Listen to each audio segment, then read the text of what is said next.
Welcome to another episode of the Video Creator Show. I am your host, Grant. Today, I'm here with Ed Bolian of Vinwiki. Vinwiki has over 1.7 million subscribers on YouTube and well over 100 million channel views. They are doing great. There is obviously a whole business around it. We will be talking to Ed about how exactly he has built a business and been a part of this business that is all about cars. I mean, this guy has a real car collection. They are beautiful. They are gorgeous. Seriously, this guy knows a thing or two or three about cars and the business aspect of them. And of course, before we get into that, the Video Creator Show is brought to you by VidChops.com. VidChops.com is the easiest way to take the burden of editing off your back, take your YouTube channel to the next level. Check out VidChops.com and you will be very happy.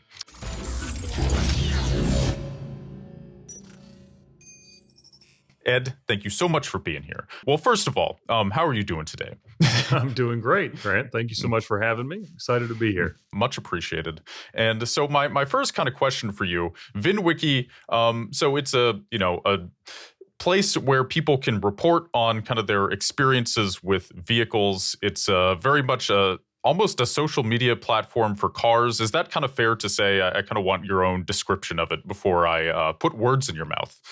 No, that's absolutely right. Yeah, in 2016, we started an app called Vinwiki that's mobile for iOS and Android and also web-based. And so we were looking for a way to promote that, kind of moving into the second year of the lifespan of the app.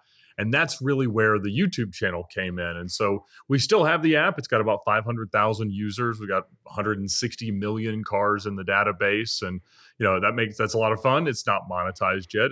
The idea is just grow it, build it as what it is, the largest free public facing automotive database in the world.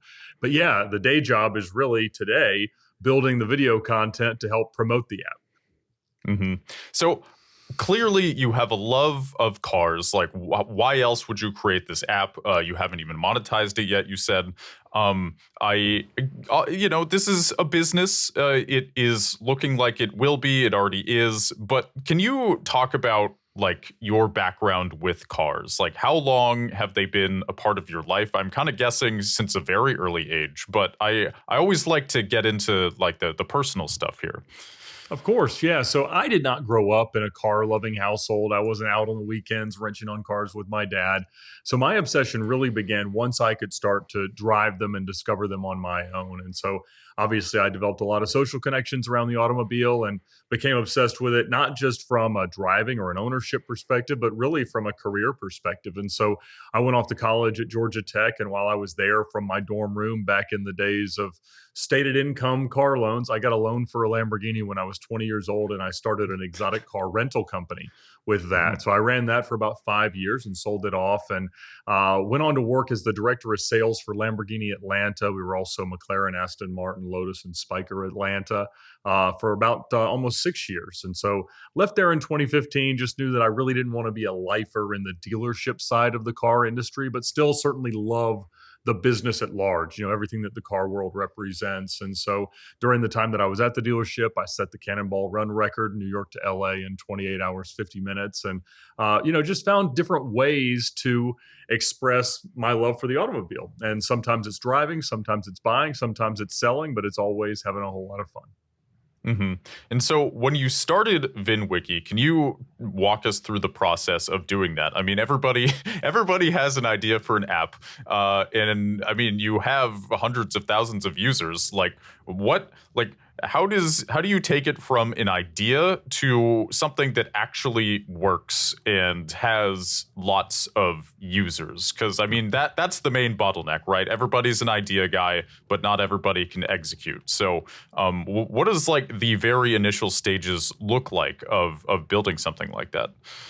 Sure. So you'll hear people described as 0 to X entrepreneurs or X to Y entrepreneurs. And I think I find the most personal satisfaction and enjoyment in that 0 to X perspective. Like, take something that doesn't exist and make it exist, X to Y being scaling it. And so, probably one of the healthiest personal habits I ever began was about 10 years ago. I would start every month or every couple of months getting together with some like-minded entrepreneurial people to get their ideas, spitball things around, talk about what we were working on. And we all came from different backgrounds. There was a lawyer and an accountant and several sales guys and some web development guys, some mobile development guys, some back-end data guys. And there were just people from different backgrounds that could all add different context and different insight into the ideas that everybody was sort of pitching. And the idea was never we were all going to be involved with every idea. It was very much that a couple people might go off and do this, a few might go off and do this.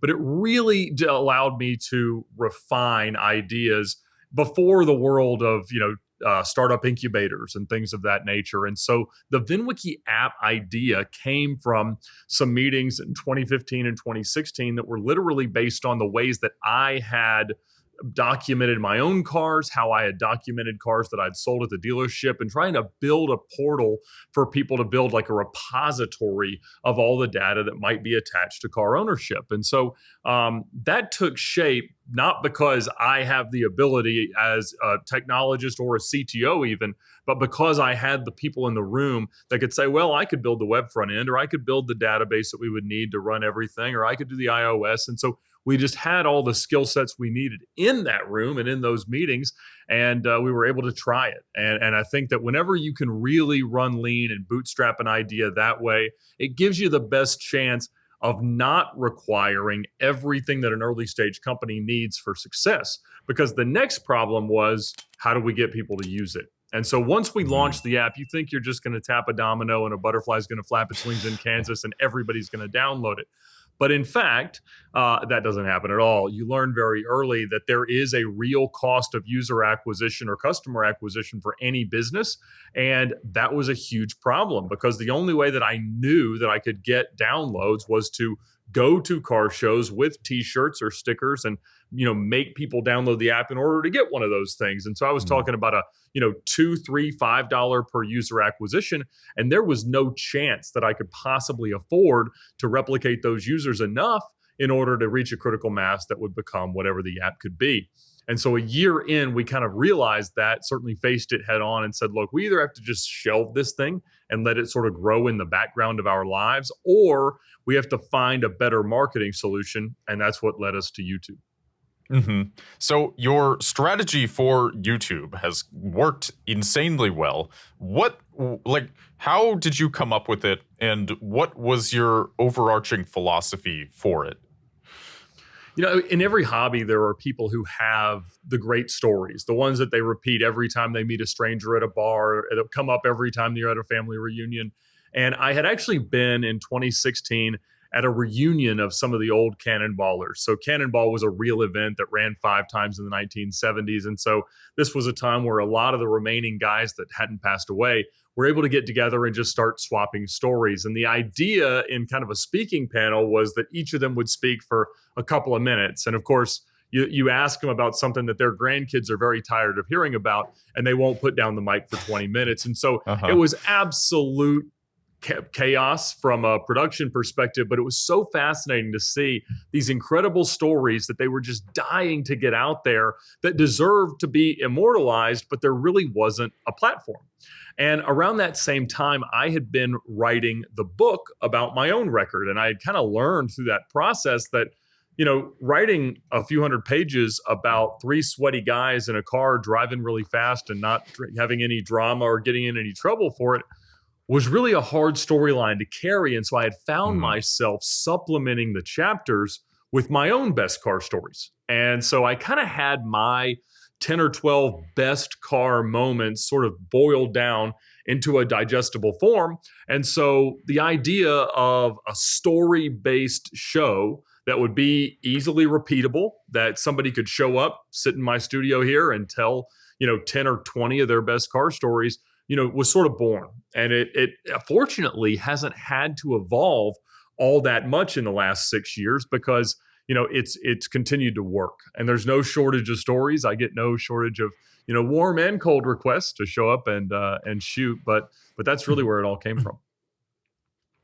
Mm-hmm. And it seems like, I mean, obviously the initial stages of success, like building the app so that it works and that it's worth making this YouTube channel, a lot of that comes down to having the right team, which you touched on. Like, how do you build the right team? You had a lawyer, you had a web designer, you had all these different people who clearly had talent. Where do you find them? How do you decide who is going to vibe well with the team?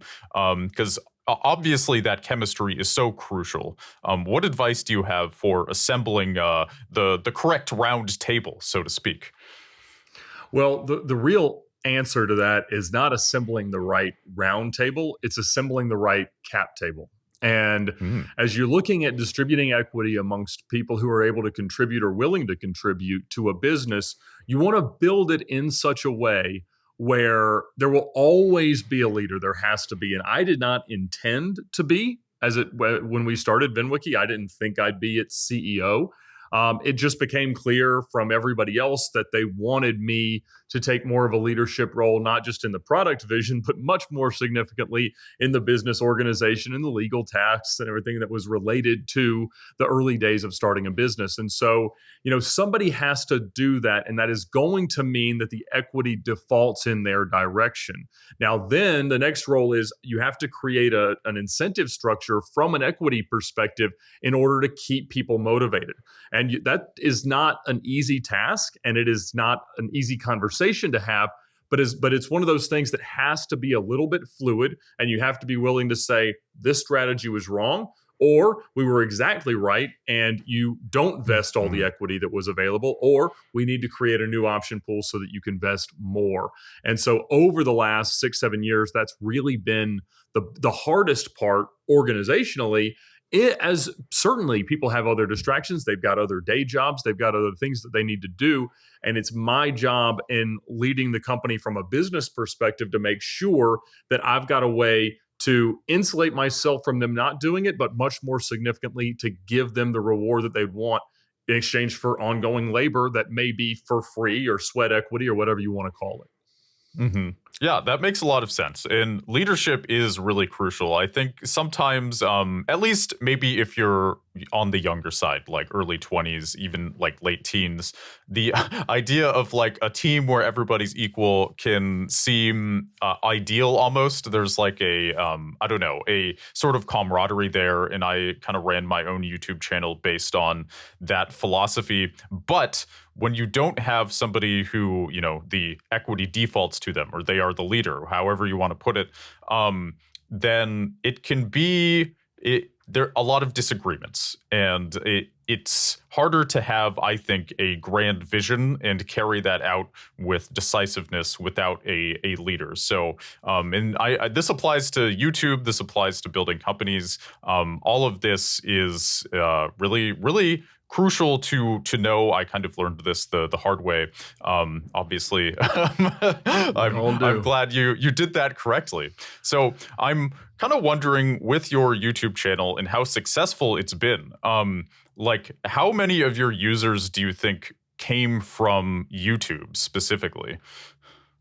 98, 99%. I guess we are coming up on 99% because we're right about 500,000 users. And we had 5,000 when we began. And so, yeah, it certainly has been nearly all of them. And I think that, that's been the saving grace of the app was that, again, I could never have afforded to go out and buy 500,000 registered users for the app. But we were able to find them by, putting videos that they could consider to be entertaining. And, we obviously do brand deals and other things, which I'm sure we'll talk about later. But, significantly, we see a pretty consistent conversion of about 1 download per 1,000 views. And so, as we've gotten, past 500 million views, that's about where all those 500,000 users came from. hmm Yeah, and that makes a ton of sense. I do find the easiest way nowadays is just to build an audience with something that is very related to the business that you have. So obviously, in your case, this is kind of stories about cars. And somebody I interviewed recently, they have a boot company, like artisan boots, and all of their videos are about boots and building them and how that works. And it's kind of, you can get a large audience with pretty niche things. Obviously, cars have always been very popular. There's always going to be a big audience around them, I think. But really, this applies to anybody. You know, for people listening, like just because you don't have a bunch of shiny cars and the ability to tell stories around them, doesn't mean you can't build an audience around whatever it is. You know, if there's a boot audience, there's a car audience, there's an audience for literally anything. If you can find a way to tell a story about them. So when it comes to kind of the YouTube business side of things, obviously YouTube evolved into its own business. You mentioned brand deals. Can you talk about how YouTube operates as a business for you? Like you have ad revenue, you have brand deals. Can you talk about the kind of negotiation process for brand deals? How do you find companies to work with? What is your sort of vetting process for that? And what are your other forms of revenue? Absolutely. Yeah. So, just like any creator-led business, you're really going to get revenue in three primary ways. That's going to be the revenue available from whatever platform you're releasing content on, for instance, AdSense with Google and YouTube. It will also be brand deals and sponsor integrations, and those can happen in a variety of different ways, and they can be sourced in a lot of different ways. And the final one is really merchandise, right? So, you can sell shirts and hats and stickers and things of that nature. And so, in general, the lion's share of it's going to be those first two items, but some people do exceptionally well on, merchandise with giveaway strategies and other things like that. And so, we obviously were, struggling initially towards monetization. That's that first threshold that most YouTubers are striving towards, and a quantity of subscribers and a quantity of view hours. And different platforms now offer different monetization paradigms and different ways to get into those types of creator programs. But for us, that happened rather quickly back in 2017. And then the thing that also was fortunately able to develop almost immediately were sponsor deals. And I was in a little bit of a difficult situation there because certainly there was a marketplace for sponsored content on YouTube even 6 years ago, but my content doesn't lend itself very well to sponsor integrations because, as you did in opening up this podcast, they want you to come in at the very beginning or at least in the first third and offer a 60 or 90-second plug for whatever it is that their product or their concept is. And I can't have a guest sit in my interview chair and interrupt themselves to deliver my sponsor pitch. And it would be really off-putting for me to pop out in the middle of their story and try to do the same. And so I was really in a situation where I had to do it differently, and I had to make the advertisers okay with that. The other thing was always that since the content was going to be different every single day, I couldn't necessarily say that any specific video was going to do super well. And because of the way that we were editing them ahead of time and things, it was harder to go back and change the sponsor plug. So what I arrived at was a monthly sponsor placement. And so ever since day one, to sponsor Vinwiki or to appear in a brand deal perspective, it was that you had to sponsor the whole month of content, which is 21 to 24 videos, depending on how many weekdays there are in that month, because we release videos every weekday since we started. And it's worked super duper well. It's allowed the audience to have a much lower impact ad, and they appreciate that. But obviously they respond a little bit less often. And so I charge a lot less from a CPM perspective, a cost per 1,000 impressions, but also I'm making them have a bigger spend. So it's a larger investment in the channel and the sponsors part, but it makes it a lot easier for the viewer, a lot more consistent. And it also gives me a lot more confidence in the aggregate in what the total viewership is going to look like and what kind of a response I can anticipate depending on whatever the sponsor is. Now, the other thing that's really been important to us is that 90% of our sponsors are in the automotive world. things like Premier Financial Services for automotive financing, the Ticket Clinic to fight tickets, Auto Tempest to search for cars, Caramel to facilitate private party transactions, different products and detailing things, everything that goes with the car hobby. And that means that it's a lot more organic. It also means that if I'm talking about car financing, I'm also going to mention Premier. If I'm talking about detailing a car, I'll mention Glossit. If I talk about inspecting a car, I'll mention Lemon Squad. And so those all come up very organically in stories. And the audience is so familiar, and the other storytellers are so familiar with the sponsors, that it's very easy and natural for them to say, I went out looking for a car. Obviously, I started on Auto Tempest. And so that's helped us a lot just to add value and to make sure that we're getting them more of an audience response than they can for any higher cost, lower volume video exposure that they can get on another channel. I think one thing that people struggle to realize is when a sponsor comes to them and they say, we want a 60 to 90 second ad and we want it this soon in the video, that is always negotiable.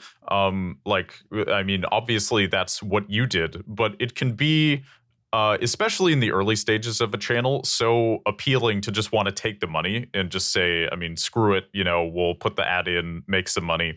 But if you don't do what you did and kind of properly integrate the sponsorships into the business model and into the videos, into the workflow, then you are in the long run shooting yourself in the foot. Sure, you'll get a paycheck and it might even be a lot of money. It might even be a little bit of money. But it is so crucial to find a way to properly integrate these. They're commercials, right? And the more organic it is, and the more it can flow with your workflow and your content itself, the more that you're going to succeed in the long run. So I'm really glad you did that. It shows. And that makes a lot of sense, and that you were able to make this channel succeed kind of by thinking about these types of things that I think a lot of people, they don't think of until maybe it's too late. That's very dramatic to say, but it's something you want to be aware of in the beginning. So with that, I'm curious, with the volume of content that you release, and these are high quality videos, these aren't just things that get slapped together. What does your workflow look like? How big is your team, and how are you able to release a video every weekday? YouTube is interesting, and all content creation really is, because most people approach the idea of making videos starting with what their skill sets are and what quality they are capable themselves of making. And unfortunately, that's why professional videographers and cinematographers do very poorly on YouTube in general, is because they think of it that way, when in fact you have to think about it from an output perspective. And so I knew that I wanted to be able to release content with that kind of a frequency. That meant I could only invest, less than 24 hours into each video that goes into it. And so that means that I've got to have a model where I can shoot multiple videos per day, and I've got to have the infrastructure to get them turned around, notes iterated through, corrections made, uploads made, thumbnails packaged, descriptions built, sponsor relationships managed, approval gotten. That all has to happen very, very quickly. And fortunately, I do have two wonderful editors that help me through it. The rest of it, really, I still do myself. I edited our first 500 videos personally, and I had zero background whatsoever in making videos at all. A friend of mine from church helped me with the first 25 and helped us build the first kind of template that we used for video creation. And then after that, I just had to take it from there. So there's 25 great videos. Then there's about 30 that are abysmal failures, where I would render it wrong, or a picture would be upside down, or just I would mess it up in some way because I had no idea what I was doing. But over time, it got 50% as good, and then 70% as good, and then maybe 80% as good. I don't think it ever got beyond that. And then I finally got to the point where I was able to justify, or at least afford, the hiring an editor. And then last year I added a second one to sort of help with thumbnail iterations and title conceptions, and now shorts editing as well. In working with editors, once you had kind of created these videos yourself, obviously you had a feel of what you were going for. You knew what a good video on your channel looked like? What did the process look like of training your editors? Because when it comes to hiring editors, a lot of people who run their own channel struggle with that because they feel like they're essentially hiring somebody to read their mind, which obviously is impossible. So there can be, for some people at least, a difficult process of training somebody of, hey, you know, don't do this, do that, do this, not that. Like, how did you train your editors? Was it difficult? Was it easy? How long did it take? It's fortunately, I through recommendation of a friend, found an absolutely incredible editor that's been with me since that very point, and he was able to get it pretty clearly. I mean, you know, you want to find an editor in any circumstance that's a good storyteller. That was even more critical in my sense because it's taking stories and making them better. And because, you know, very, very infrequently is a story told with not many takes. We have tons of edits. We have tons of transitions. We have tons of taking a point and building on it in something that was recorded later. And so it's not easy, but it's really something where they have to understand the vision, but you also have got to let them try. The hardest thing for any creative person, and an editor has to be and always is a very creative person, is to feel constrained. And, you know, certainly my video style is a massive constraint. They're not out there, you know, creating this new way of visualizing something. It's a pretty templated, you know, formulaic thing. And I know that there are not many editors that would tolerate that all that well. And the fact that I've been able to find two guys that get it and are able to, you know, make even better versions of the stories than I was, because that was obviously the fear. That's the fear of any, you know, content creator, is that I'm going to give up part of the special sauce that is me in all the ways. And I am this channel, I am this brand. And that's not necessarily the case. You may have been where it began, but it's going to become things that are beyond yourself, things you can't control. And without a team, the only thing that you can absolutely guarantee is that it won't get as big as it possibly could. Right. And did you find that with these editors that they ended up adding something to the videos that they didn't previously had? Because I think usually the process looks like, you know, you hire an editor, they give you a cut of something, and there's some things that you wouldn't have thought to add that you like, and then there's certain things that, you know, you want changed. Like, did you find that they did add a certain flair to videos that you couldn't have brought to the process? Well, certainly, because they're massively more talented than I am. And so they could do things that it would have taken me a week to do in an afternoon. And so that was the biggest thing, was an immediate quality bump. And I'll be honest, you know, they're not naturally car guys. They didn't grow up. So, you know, I'd have to occasionally go and say, oh, that car that you used the stock footage of or the image of, that's not the right one. So we just have to shuffle these kind of things around. And over the last few years, they've become car experts. And so that's been wonderful, because obviously we have stories from all different genres, all different cars, and all things like that. And so, yeah, it's going to be a process and it's going to be different. But the other thing that, you know, entrepreneurs in general, and certainly creator business entrepreneurs, are really terrible at is believing that they might not be right. And in reality, when you're dealing with other professionals that have made money with this skill set in other ways, there's a better chance that they're right about how an edit ought to be than I am. I just started telling stories on the internet and found some friends that could do it pretty well too. And so, you know, we all bring different things to the table. And I think that, you know, if fortunately I've been able to put some people together on the team that have definitely added a lot more than I could have. That's awesome, especially that you kind of realize that, because sometimes I think people who, when they have a certain amount of success and they start hiring editors, even like figure if you hire an editor, they've probably been doing this for many years. So you're right. They probably on some level have a storytelling ability, an editing ability that you can kind of lean on, and you don't have to micromanage them necessarily. Obviously, if they put the wrong stock footage in, then that needs a note. But overall, it is important to realize that if you're hiring the right editor, then you can kind of let them do their thing with some very basic parameters that you set. So I think that's great. I respect the process there. So my next question for you is, like, after starting this app with Vinwiki and the associated YouTube channel, how has your life changed? Like, have you found that your day-to-day these days, or like how you feel on the inside, is significantly different than before you had built these platforms? Because at least for me, I find like running a YouTube channel, there's like a show business aspect of it. And with the Vinwiki app itself, there's an entrepreneurial aspect to that. To me, there's like specific feelings I get when I build something myself, and then am able to run it day to day. Like, how do you feel now versus before? Great question. I think fortunately that's always a moving target. I have, professionally speaking, always generally tried to find the way to make money having the most fun that I possibly can. And that's been a successful strategy thus far. And so whether it was, buying cars as a young guy and being able to rent them out as a way to justify it, or selling interesting cars and traveling with the different manufacturers that we'd represent, I've always had an awful lot of fun working, and I don't know that I would cope well with the alternative there.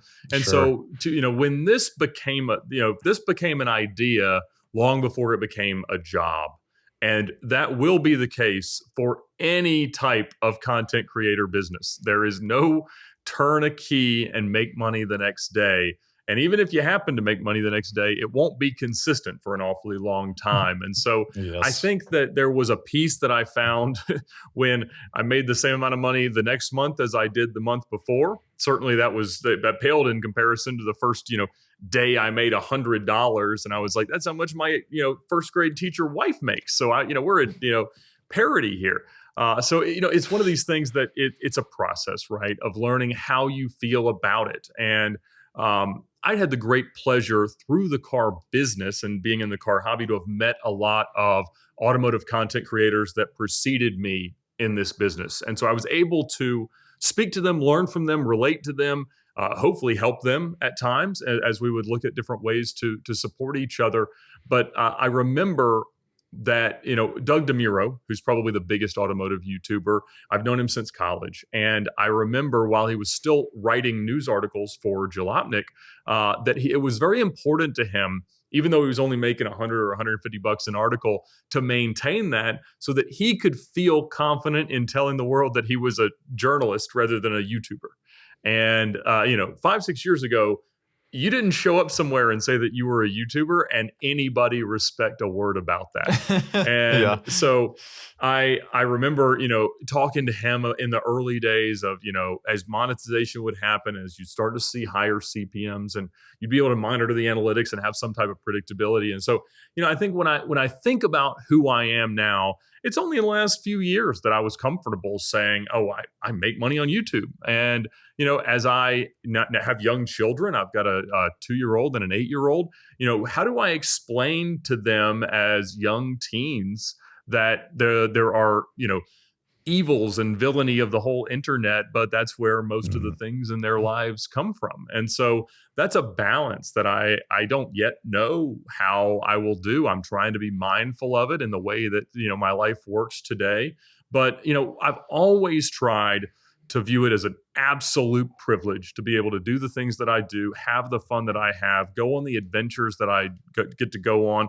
And it's only because the audience supports it. And as long as I view my highest professional calling right now as being a proper steward of their attention, that's really what helps me keep it all into perspective and to make the best product that I can. And one interesting thing about your channel is you have multiple people on it. Like most YouTube channels, you know, there's like one face.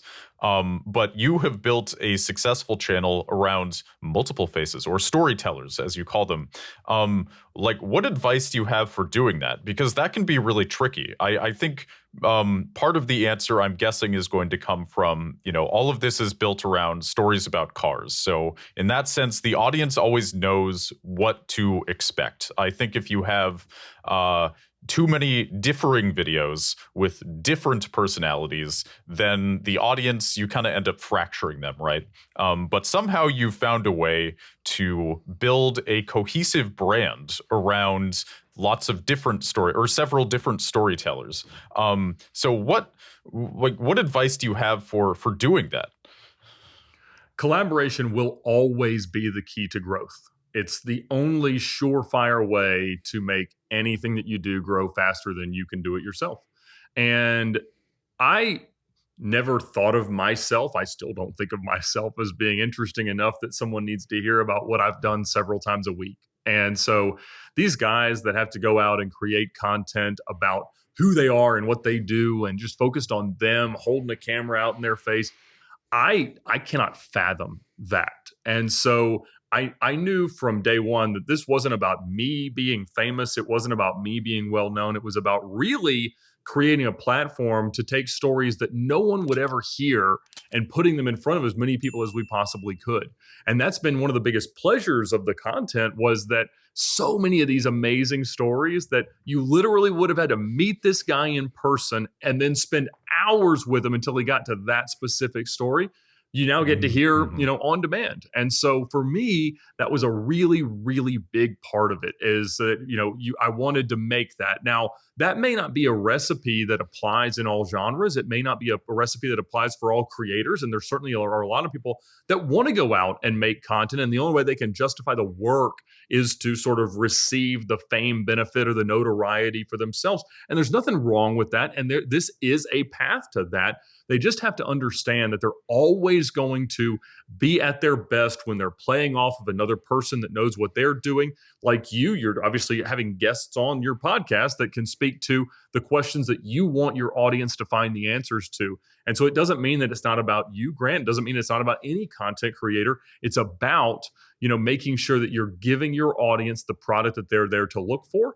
And that's how it's worked for me.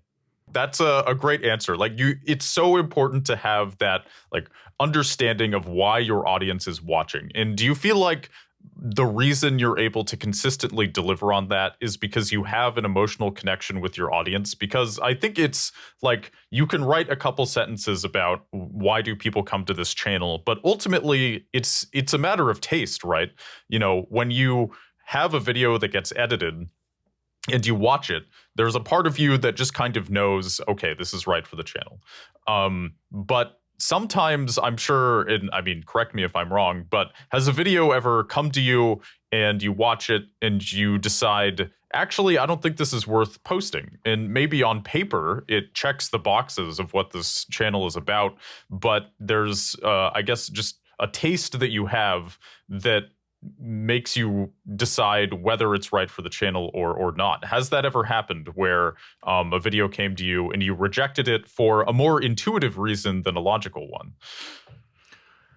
I'm not sure it's more intuitive than logical, but absolutely that happens all the Sure. time. So, you know, I usually have between 100 and 150 unedited stories that are already shot at any given Wow. moment. And so, fortunately, that means that, you know, I always have other options if I need to run something. And I try to be sensitive to what the audience wants, but I also am more sensitive to the quality of stories that I want on the channel. We live in a world of clickbait and short attention spans and people that want the latest, greatest, biggest, shiniest thing. And it's much more important to me that I'm able to deliver the best story that I've got available at the time. Now, I can't interview every car guy on the planet, and I can't edit all the stories into something glorious if they're not told all that well. But at the end of the day, I feel like we've put, you know, now almost 1,700 videos out there that are all worth watching. And, you know, some of them feature our sponsors. Some of them feature the 30th story from the same guy because he is that interesting. And I think that's all okay. I'm very proud that, I don't know, 10% or less of the content is of me. That means that I built something that not only are people attracted to come and share their stories with, but the audience likes seeing the other stories. And the best thing of all is that if you show up one day and watch a Vinwiki video and you don't like it, I can promise you tomorrow's will be at least a little bit different. Mm-hmm. Yeah, and that's amazing that you have so many videos unedited simultaneously. I think one thing a lot of people struggle with is having a backlog like that. Like how do you go about filming and schedule this? Because I mean, clearly you're very efficient with how you go about this. Because I mean, I know on a good week with my channel Treesicle, and that was an overall pretty successful channel, but we'd maybe have like 3 unedited videos at a time, where they were kind of in the works, and that was like a good week. But I mean, over 100, that's like what does your process look like for booking these people and filming and deciding, and just getting all the pre-production and production done?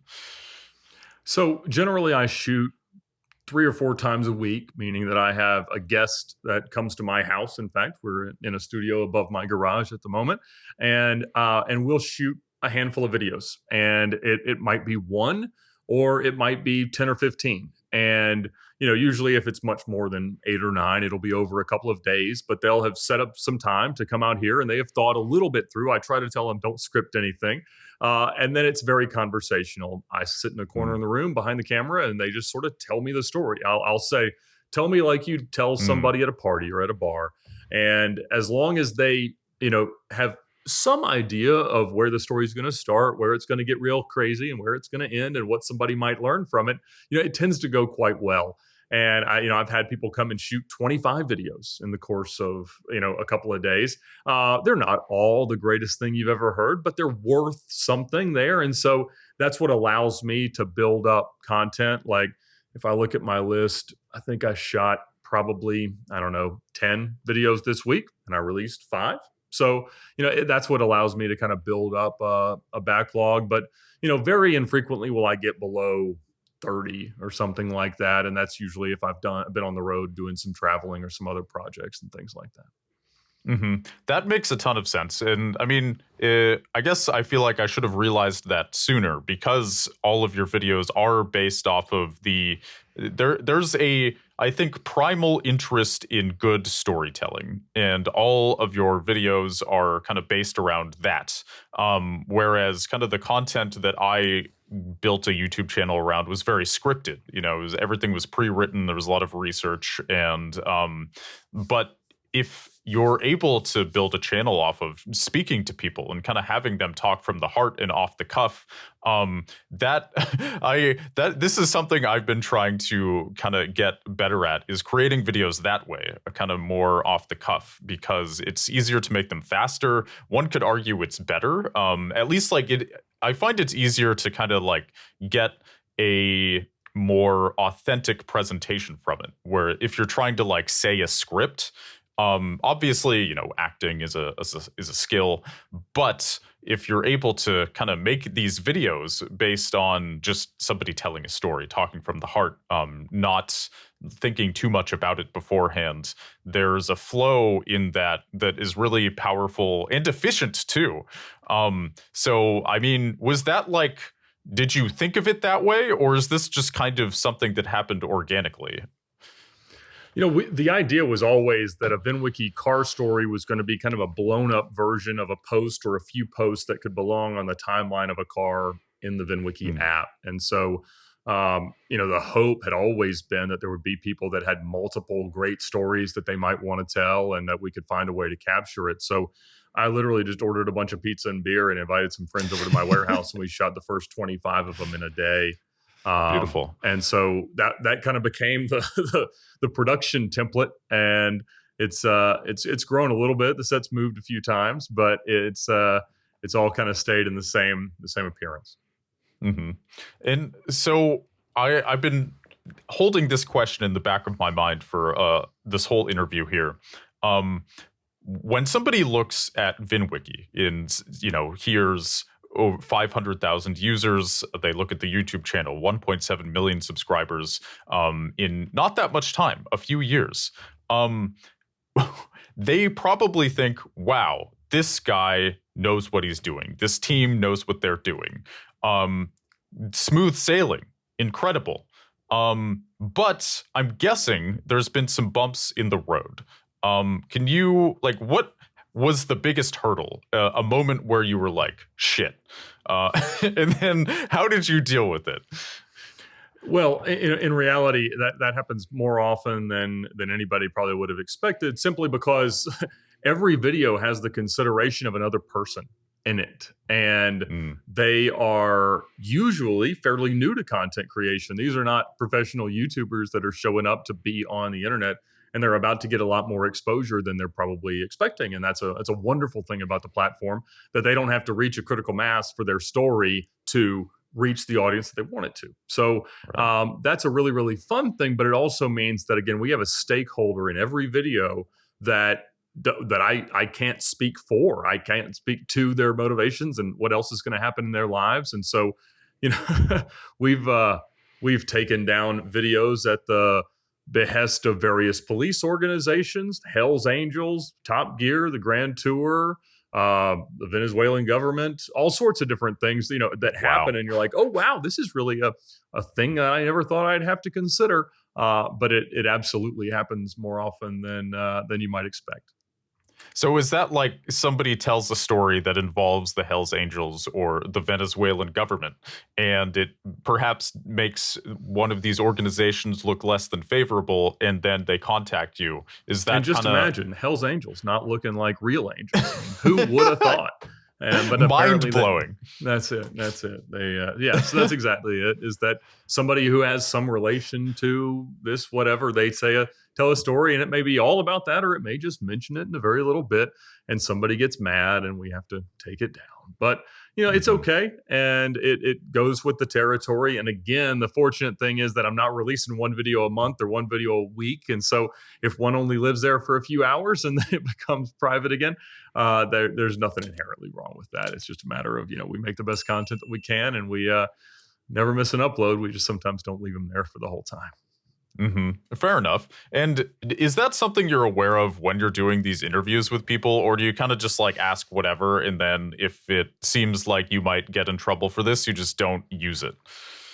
A bit of both. I mean, certainly I've had people, you know, confess to doing things that are pretty illegal. You may most often victimless, but I had a girl confess to absolute identity theft to a police officer, or toward a police officer in a story, and you know, she ends up telling it and whatever. I'm not trying to interrupt as they're talking about it. And then, you know, I'm like, when did this happen? And she's like, what's today?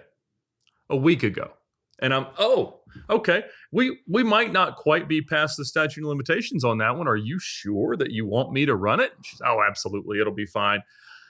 It was fine, but you know, could have not been. So we just try to make sure everybody's eyes are open and they know what could happen.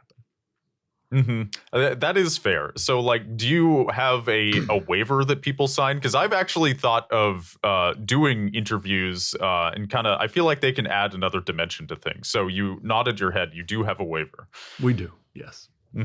Okay, and it's like I guess this is more for me than the audience. Like, what do you put in the waiver? Like, what do you say so that you are, you know, not just covering your ass, but also making people aware of like what this entails? Yeah, it's very clear. It's that you are giving us your permission to use your likeness and what you say and what your story is, edited into whatever form we see fit. And not that we've ever, you know, taken somebody's quote out of context or minced it into a different sentiment or anything like that. But we are putting something on the internet that will be edited. It won't be exactly as the words came out of your mouth, because there's a lot of, you know, ums and transitional words and awkward pauses and misspoken things. And so they know that. Right. And, you know, it ultimately says, you know, look, we get to do what we want with it. We have to be able to, or else we can't justify all the expenses associated with it. And, you know, we're going to hear you if you say that we did something wrong, but it won't be, you know, out of bad faith or anything like that. So it's a, you know, a much more legalese explanation of that. But it's all designed just to let them know it's in our hands now. We are not going to stop listening to you or answering your phone calls, but, you know, you have to give us control, because that's the only way it ends up in any product whatsoever. Right. Okay. That is great to know. And seems pretty simple too. So what is your golden rule for running a channel, running a business? Like, if somebody has an idea and they want to start executing that idea. I think in a way that's kind of the hardest part, is hitting the ground running, getting started with real action. What is your golden rule for going from 0 to X? Well, to me, it's consistency. Is that long before anything is going to pay you like a full time job or give you the satisfaction of a full time occupation, you have to do it constantly, and you can't necessarily let the noise of a mean set of commenters or the challenges of low view counts or the frustrations of things just not getting where you want them to as quickly as you'd like them to. That can't stop you. You have to be consistent, and you have to keep going. Hmm. And what do you think is the biggest hurdle for people being consistent? Like I think when I ask that question, people often do say consistency, and I think that is really good advice. It's crucial, but that always seems for some people easier said than done. Like, what do you think is the biggest hurdle to consistency, and how do you recommend kind of getting around it? It's perfectionism. I mean, we all want to make the best product that we're capable of, and we know that we're not as ready to make that product today as we will be tomorrow. But I like to say that a good idea today is better than a great idea tomorrow. And so, as long as you've got some vision of where you want it to be, just go, just try, just do, and get what you can out there. And at the end of the day, somebody's going to be there to watch it. And if they don't like it, I'm sure they'll tell you it's the internet. Uh-huh. Yep. The internet will be very honest. That will be true until the end of time. Well, we're pretty much wrapping up here. I have really enjoyed my time with you. I think it's fascinating how you've been able to build this so large so quickly. Your efficiency with making these videos, your kind of how you work with editors, I really respect. All of this is wonderful. Vinwiki, it's the real deal. The stories are wonderful. I mean, everything from like Harry Potter cars to Lamborghinis there's stories of all kinds of cars. You don't even have to be a car nut to enjoy this stuff. Literally anything about if you have any interest in cars at all, if you drive one, then you will find Vinwiki to have something that is right for you. Ed, is there anything else you'd kind of like to point people towards? Anything like that? Not really. You can find me at Ed Bolian or at Vinwiki on pretty much all the platforms. That is the moving target, and that's what I don't care how much it might look like we've figured out things here. In the last 90 days, we've all had to reinvent our content just like everybody else has, to be short form and appeal to YouTube Shorts and TikTok and Reels and all the things. And so, it's always going to be a moving target. It's never something that's going to last forever, but it can be a tremendous opportunity and a huge blessing, as it has been for me. And it allows me to have fun conversations like this. So I hope everybody's enjoyed it, and I'm sure I'll see you around. Well, and with that, we have reached the end. Thank you so much for watching, everybody. You are lovely and beautiful, and I appreciate you being here. And I will see you in the next one. Bye, everybody.